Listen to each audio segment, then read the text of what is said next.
Hello friends, welcome to my channel. আজ আমরা রুমের বন্ধুরা মিলে চিকেন বানিয়েছিলাম, তো চলো দেখো।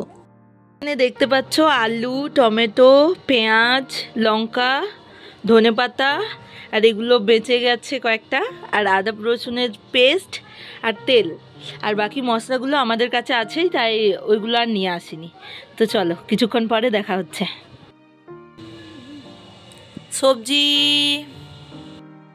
দেখো সব কেটে নেওয়া হচ্ছে আলাদা আলাদা করে। এখানে পেঁয়াজ কুচি করে রাখা আছে, এখানে ধনেপাতা, লঙ্কা, টমেটো, আর আলুটা দেখি এদিকে কর, এটাতে আলু আছে। দেখো আমাদের চিকেন এখানে চলে এসছে।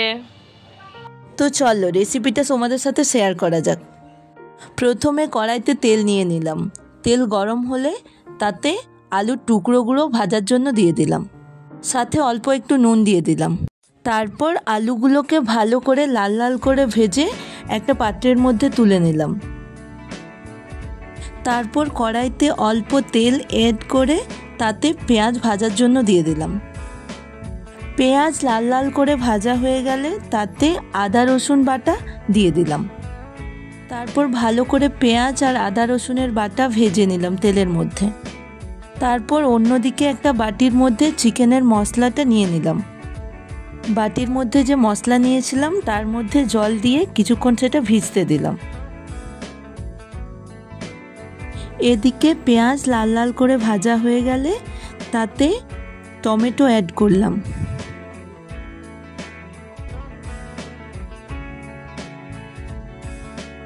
টমেটোর সাথে লঙ্কা, ধনেপাতা কুচি অ্যাড করলাম, সাথে একটু লবণ দিয়ে সেটা ভালো করে নাড়িয়ে নিলাম। ভালো করে কষানো হয়ে গেলে বাটির মধ্যে বানিয়ে রাখা মশলা তাতে অ্যাড করে দিলাম।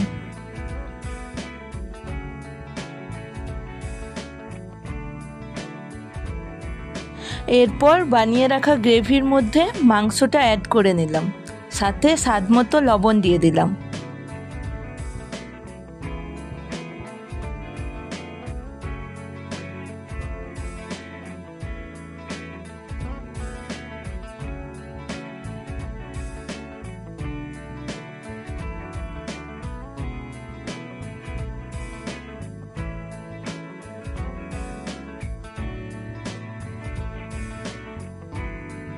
মাংসটা ভালো করে কষিয়ে তাতে ভেজে রাখা আলুগুলো দিয়ে দিলাম।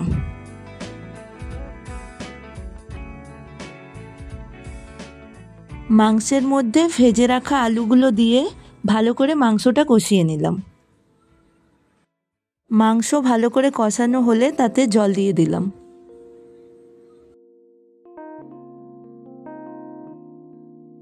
মাংসের ঝোলটা ফুটতে থাকলে তাতে ধনেপাতা অ্যাড করে দিলাম। ধনেপাতা দিয়ে ভালো করে একবার মাংসটা নাড়িয়ে নিলাম।